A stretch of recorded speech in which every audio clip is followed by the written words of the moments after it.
Welcome to this video. In this video, I will introduce you to plotting, graphics and visualization in Python. Now, this is the huge topic, so you're not going to learn everything about graphics in Python, but what you'll get from this section is a really firm grounding on which to build your skills in graphics and visualization. So we will going to take purely the practical based approach here. So we will cover some examples. So we will see that how to plot the coordinates, how to make a graph for the equations and so on. Alright, so let's get started. So let's start with the very first example. Let's say that we need to plot the single coordinates. Let's say we have x, y as 3, 5. So this would be my coordinate, right? Now if I want to plot the same thing using Python, then very first step that we need to do is we need to import this. So we have matplotlib and under that we have pyplot. So we will import this and then let's say we have two variables where x is 3 and y is 5. Then I can use the function that is plot and I'll mention the coordinates. So x, y. Then I'll mention the color that I want to plot with. So I'll say it should be the red color and it should plot as a circle. So I'll say O. So if I want to show this graph now, then I can use show function. So that's it. So if I run it, you see that we have now the graph and this is our coordinate, right? Now to represent this graph in a better way, I can use some other functions. So I can say plt.axis and here I can mention square. So if I run it, you see that we have now the axis in square, right? I can also change the axis limits. So I can say plt.axis and then I can say -6 to 6 for x and then -6 to 6 for y. Now if I run it, you see that we have now the axis limits changed for the graph, right? Also at the left hand side you can see that we have the grid, right? So if I want to represent this similar grid here in this graph, I can use the another function plt.grid and that's it. So if I run it, now you see that we have now the grid as well. That's nice. Now this time let's say we have to plot multiple coordinates, okay? So let's say we have x and y coordinates in list. So coordinates would be -4, 5, then 2, 2, then 5, 10 and so on. So now we need to plot these coordinates. So now since we have the multiple coordinates, we can use for loop. So I can say for I in range 0 to let's say length of x or y. So because we have the same length for both the list, and then I can say plt.plot x of I and then y of I, and then we can mention color and circles, and then I can say plt.show. So if I now execute it, so we need to put this statement here. So now if I execute it, you see that we have now the coordinates plotted in the graph. But we can always represent this in a better way. So let's say that I want all this plot to be in a different color. So what I can do that I can remove the color from here so that Python will automatically take it. So if I now run it again, you see that we have now the different colors for all the coordinates, right? And I can use the grid function as well. So I can say plot.grid and now when I run it, you see that we have now in grid as well. And we can use the axis and let's say we know the axis in square. So I can say plot.axis and I want this in square. So now if I run it, so you see that we have now the graph in square axis and we have all the coordinates plotted in the graph. Now let's say I want some labels to have for these points. So let's say if I define the same label, so I'll say label, and if I define any label name, so you can say that my first graph. So this would be my label for all these points. And now I need to call the another function that is legend. So now if I run it, you see that we have now this legend coming to this graph and for all these points we have same name, right? But now let's say we want the different label name for each of these points. So let's say I want to call these points like point 1, point 2, point 3 and so on. So what I can do, I can say %s and then here I can mention let's say I. So now %s will replace with I. So if I run it again, you see that we have now the legend and the label name is different for all these points, right? And this look a bit nicer, right? Isn't it? Now look at the second example. So we have now a function that we need to plot. So let's say that we need to plot in a range between -10 to 11 and at the end the graph should look like this. So now if I want to represent this in Python, so how can I plot this graph? So let's now use the SymPy module. You can use the any other way that you want, but for now let's use the SymPy. So I'll import SymPy. So let's now define the variable x. So I'll say x equals to sim.symbols x. And let's say y equals to x square. So x asterisk asterisk 2 and then minus 3 asterisk x. So let's say range is minus 10 to 11. So now I'll use the for loop. So I'll say for I in range and let's say 0 to length of x range, and then I can say plt dot plot. So x range of I and second parameter would be y, and then let's say that we want point in circle. So this is fine, and then we can use the show function. So I'll say plt dot show. Now here in this y coordinate, this equation will be used, right? And here I want this x to be replaced with x range of I. Then I can use the substitution function.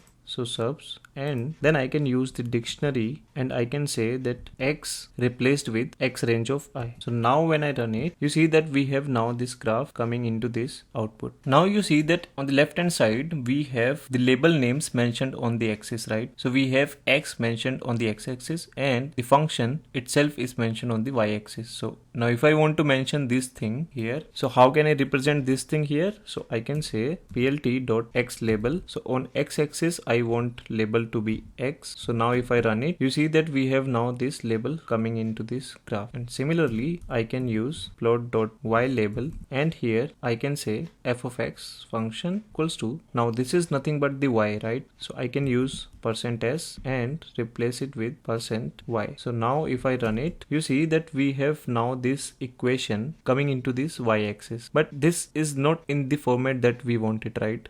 I mean, it doesn't look like easily readable math notation, right? So for that, I can use the LaTeX coding. So I can say sim.latex and I can pass this y here. And now when I run it, okay, so this is also not looking fine. Why? Because we need to keep the full expression inside this dollar symbol. So now when I run it again, you see that this time it is perfectly coming, right? So this is good.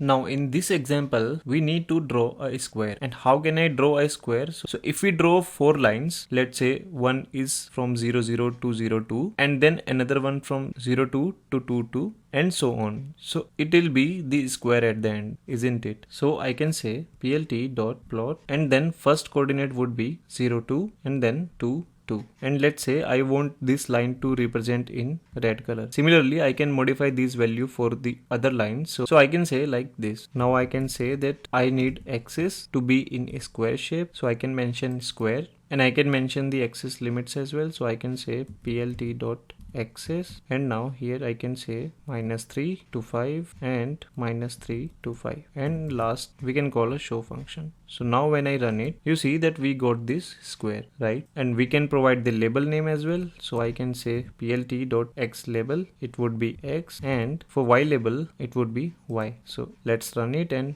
we got this output, right? So this is how we can draw a square. Now look at this example. The equation is y equals to square root of mod of x. So we need to calculate the absolute value of x, and then we need to take the square root of that value and the y will be calculated. And this is how we will get the value of y. So let's say x belongs to -20 to 20. So how can I plot the graph for this equation? So let's define the range first. So I can say x range -20 to 20, and let's now use the for loop. So I'll say for I in x, and then plt dot plot.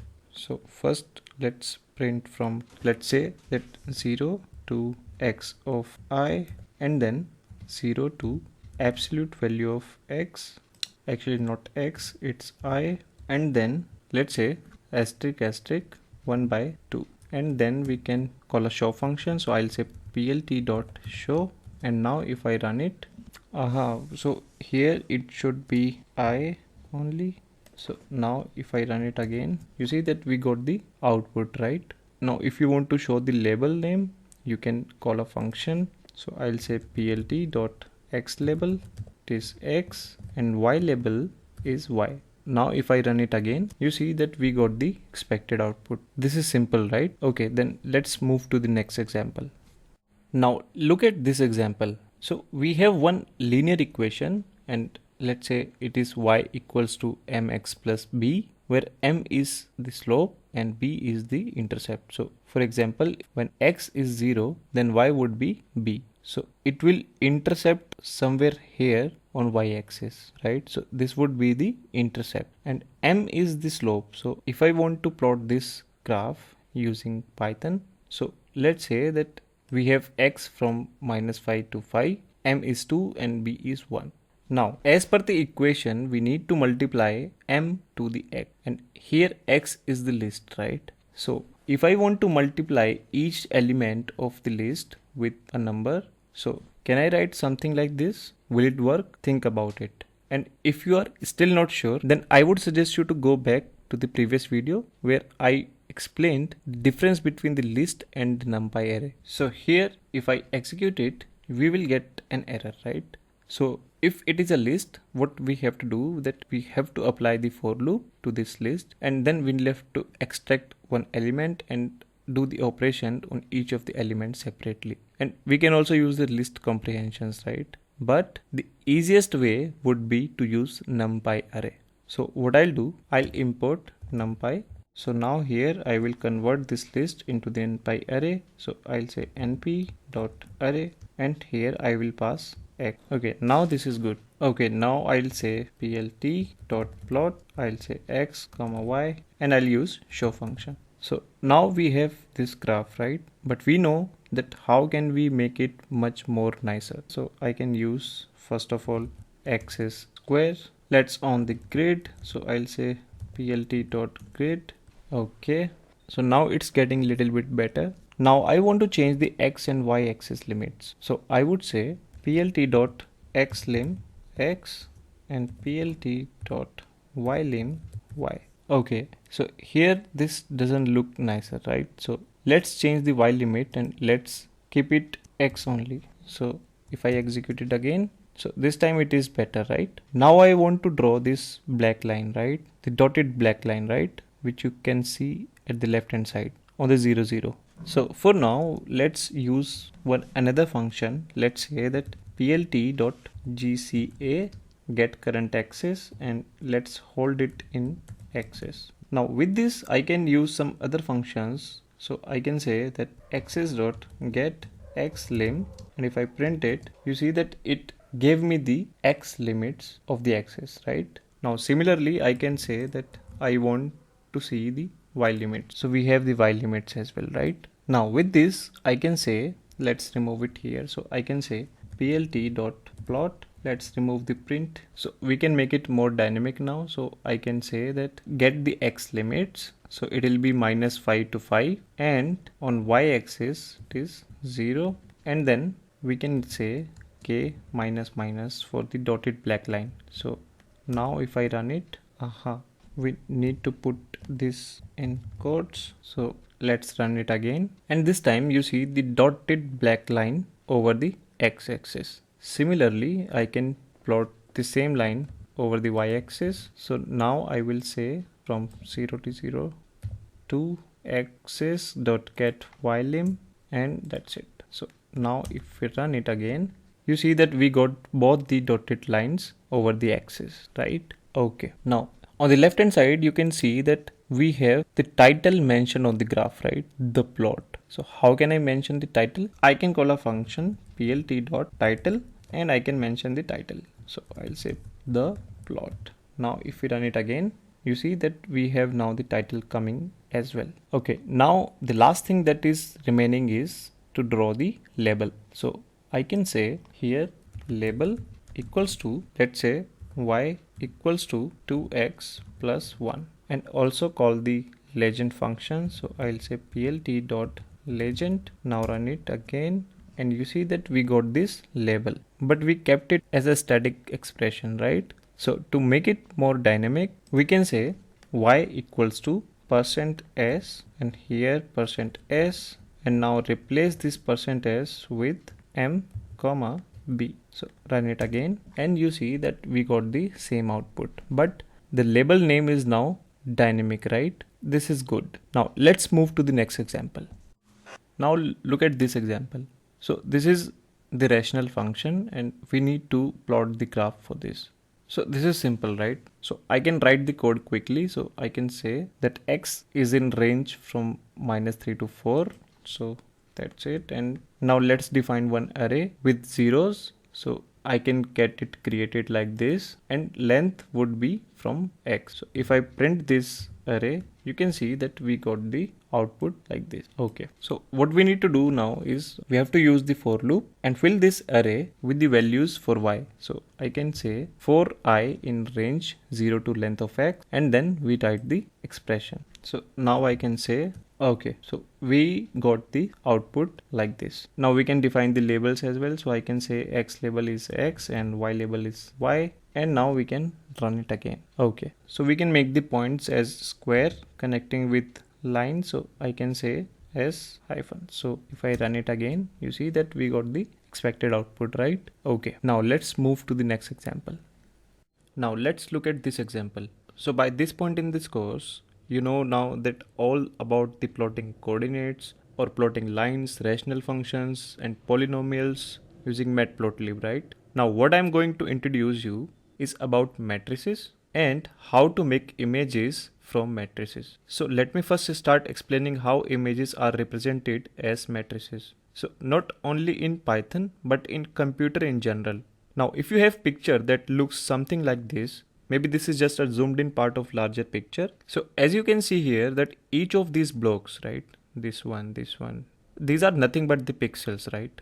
And you can think of each individual pixel as being a separate block. And then the idea is that computer will represent each block as having a different number. So if you can see in this second image, so you can see each block is assigned with the number, right? And this is nothing but the matrices. So you can see that it is 9 cross 9 matrix, right? So it has 9 rows and 9 columns. Now let's see that how to generate the matrices in Python and how to make the images out of it. So let's jump straight into it. So let's take a very simple example. So we have 2 cross 2 matrices here, and let's see first that how can we display such matrices in Python. So let's start. So I'll first create one list that is having these elements, and now with the numpy array I will convert this list to numpy array. So how can I do that? So I'll say np.array and I'll pass a here, right? Now if I run it, you see that we got the numpy array in output, right? But if we want to see this output in a much simplified form, so we can use SymPy module and we can ask SymPy to simplify this output, right?